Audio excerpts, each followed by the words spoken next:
Welcome back to Run the Atlas. Today I'm talking about Viking Ocean Cruises and the things you need to know before booking your cruise. I've taken multiple cruises with Viking, including their ocean and river cruises. As you can see from our latest YouTube videos, we went to a number of locations along the Mediterranean, including Kusadasi, Turkey, Crete, Naples. That was all with a Viking cruise. It enabled us to get to a lot of different ports in a very short amount of time and see a ton of different cultures on one trip. That being said, this is not sponsored at all. This is my personal experience. Hopefully will help you when booking your trip. So stay tuned to the end so that you can get all the information before you make your cruise booking. So a quick background about Viking. What sets them apart? They were voted the world's #1 ocean cruise line, and they have all veranda suites on board. So you won't get any of those inside staterooms that don't have windows on this trip. The excursions are included in every port, and they provide a seamless cruising experience that's enriching and really highlights the history and culture of each port that you visit. The boats are a little bit smaller than some of the larger cruise lines. It's capped at about 930 people. On our cruise, we had about 800 people on board, so it definitely felt roomier. It didn't feel crowded like on some of the larger cruise ships. So now I'm gonna start with the pros, the things that we really liked about Viking. Bear with me because there's a lot of surprises here. Number one, we really liked the seamless A to Z experience. Your entire booking is arranged for you, including the flight and the transportation when you get to the airport. You literally just have to show up. Number two, it has a semester at sea vibe. So if you're a person that really likes to learn culture and history and want a more educational trip, this is a good trip for you. You can drop into lectures on board. They have port talks, cultural presentations. We had a PhD on board that taught us the history of the Roman Empire in literally 1 hour, which was pretty impressive. So it really gets you hyped up for your excursions. So the meals are included and they're excellent. They come with complimentary beer and wine with lunch and dinner. And you can either get a casual dining experience next to the pool, you can get a sit down experience or a buffet experience. It's all up to you. But we chose to go to the buffet most of the nights. And it's really interesting because sometimes they would include dishes from the local region that we were traveling to. For example, when we went to Naples, they had a pasta night and they were making all different types of homemade pastas. When we cruised through Sicily, they even had a special dessert called a cassata, which is a Sicilian dessert. And then we were there on Christmas and they had a special Christmas menu. They had a lot of dishes that are really difficult to make, such as beef Wellington. So we were really surprised at the variety of cuisine and how delicious everything was. We also really liked how organized the trip was. Literally, you just show up, everything is arranged and planned for you. They will give you a bulletin the night before, so you'll have an idea of what's going on during the day, from what time you're leaving the port, what time you need to be back on board, and they'll have an announcement in the morning over the loudspeaker that kind of gets you ready for the day and reminds you of some of the times that you need to be aware of. So if you're the type of person that's traveling with a lot of people or people of different activity styles, it's really great because you can literally just show up. Nobody has to plan, nobody has to pick up the tab. So the ship is all inclusive. So that means it comes with complimentary tours, the meals, you have free Wi-Fi on board. You even have a laundry facility that you can use with all of the amenities that a laundry service needs. So you don't need to bring an abundance of clothing. Our trip happened over Christmas and it was $2,899 per person. VP, what are your thoughts on the Viking Saturn so far? Wow, we're at sea, in the middle of the Ionian Sea, and Italy is over the horizon, bottom of Italy, Sicily, and we're passing all kinds of ships. There's a big white one out there. So booking an all-inclusive cruise like this is a lot of times more affordable and will likely beat the cost of a self-organized trip. Imagine if you went to each one of these ports and decided to order a hotel, a guide, an Uber, and all of that all on your own. It would end up costing a lot more money a lot of times. You'd be schlepping your bags, waiting in line, This method of travel eliminates all of that. Now let's talk about the boat. The ship is very luxurious, it's modern, sleek, it has the beautiful Scandinavian touches that reflect the country of origin of this ship. It's very spacious, there's floor-to-ceiling windows, it's airy, and there were some really beautiful amenities, including the gym, which was top world-class gym, and there was a deck for running outdoors. There's a beautiful spa. There's an explorer lounge, which we really liked. It's filled with books. There's musicians that come in and play music. And it's just a really great way to be entertained for the days at sea. Look at this entrance to the explorer lounge. Yeah, look. So while on board, we found that it wasn't too crowded, which was nice. There tends to be a sense of community on board. You get to know the service staff.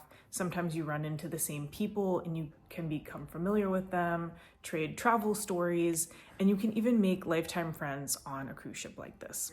The rooms are surprisingly very luxurious for a cruise ship.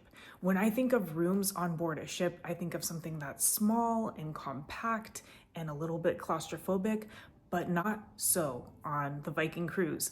Everything here has a Scandinavian style design, so it's very sleek. There's a lot of luxurious touches, including heated floors in the bathroom. Most of the things in the room have a multifunctional purpose. There's a lot of drawers for you to put away all of your travel items. There's even a mini fridge, a small closet. Every room has a window and a balcony, which is incredible. So you can check out the scenery as you're passing by a lot of really interesting parts of the ocean. For example, we cruised along the Ionian Islands. We also cruised through the Strait of Messina, which goes right in between Sicily and the mainland of Italy. And it is really incredible to see these types of views. So it definitely is worth it to have that veranda on board a ship. We also really like the staff. The staff is a multicultural staff. Everyone comes from a different country. We had a lot of people from the Philippines, Indonesia, Nigeria, and they're all super enthusiastic and friendly. They just do a really great job keeping this cruise ship spotless. I mean, it is spotless. So the ship also has a classier vibe compared to some other cruise lines. You'll notice there's no umbrella drinks. They don't have the gambling experience, the art auctions, the casino. There's no ultra formal night where you need to wear a gown, nothing like that. They do expect you to step it up when it comes to the onboard dress at night. There is a requirement, but it's not really enforced. It's no jeans, a dress or slacks. So there is a little bit of formality, but that's pretty typical for cruises. So everything on the ship is done via an ID card that they will set up for you as soon as you board. And this is all you need to get on and off the ship. You don't need to bring passports most of the time or credit cards. Everything is done via the card. So now time to cover the cons of traveling with Viking Ocean Cruises.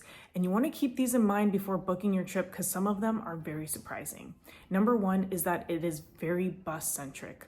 Your tours are all going to be on a big charter bus with around 30 people. So you're going to be on that bus for quite a while. And it's not something where you can really stop and take that panoramic photo. It's just you're on the bus.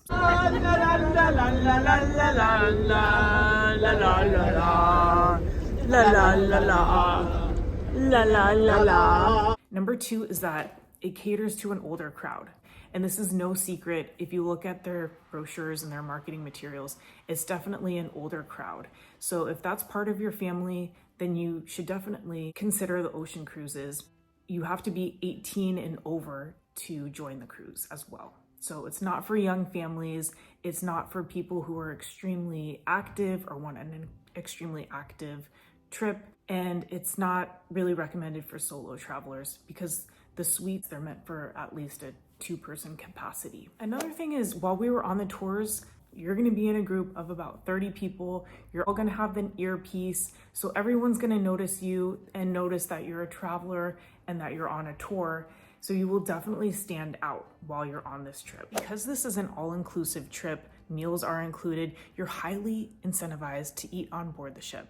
The problem is, a lot of times you're going to a foodie destination, and while they try to replicate the food of the region on board the ship, Sometimes you just want to dive into the culture and order something there and eat at a local restaurant. We made some exceptions and we definitely got that margarita pizza when we were in Naples. But if you're the type of person that's really a foodie based culture person, you may want to do this as a self-organized trip. Some of the tours do come with lunch, but you have to eat where they take you. For example, when we were in Crete, they took us to a big banquet style facility, and it wasn't like that really cool, like off the beaten path, locals only spot. It was a giant banquet facility with a prefix menu. So next is, if you want a really cultural, authentic experience, traveling on a cruise ship is probably not going to be your best bet. You get kind of a sampling of the culture here, but most of the time you're traveling kind of in a bubble. You're hearing mostly English.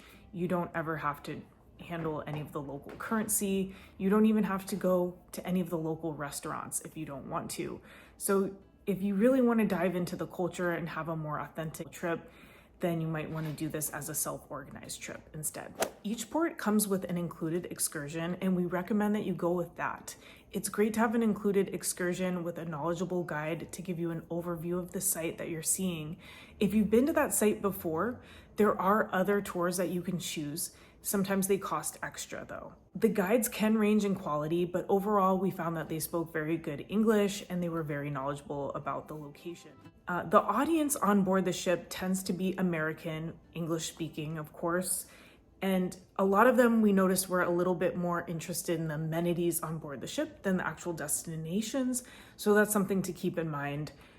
And lastly, each port has a deadline for you to be back on board the ship. So you want to listen for that. It will be announced and repeated over and over again, but it's usually around 4 p.m. or so. And you definitely want to be on board the ship at that time. And that doesn't give you a ton of time to explore the port. So you want to make sure you prioritize when you're on shore. And lastly, if you're trying to do a work from home trip, the internet on board the ship is not quite reliable enough to do that. If you're doing a lot of video or you need to be on a Zoom call or something, sometimes the internet will cut out. So it's something to keep in mind. So if you've been on a Viking cruise before, comment below, let us know what your favorite ports were. And if you've been on a different cruise line that you recommend, comment below too. We'd love to learn about new cruises too. We have a ton of travel vlogs from our latest Viking Ocean Cruise, so check them out. I'll link them up above and also in the description below. And make sure you stay tuned and subscribe for many more travel videos. We'll see you in the next one.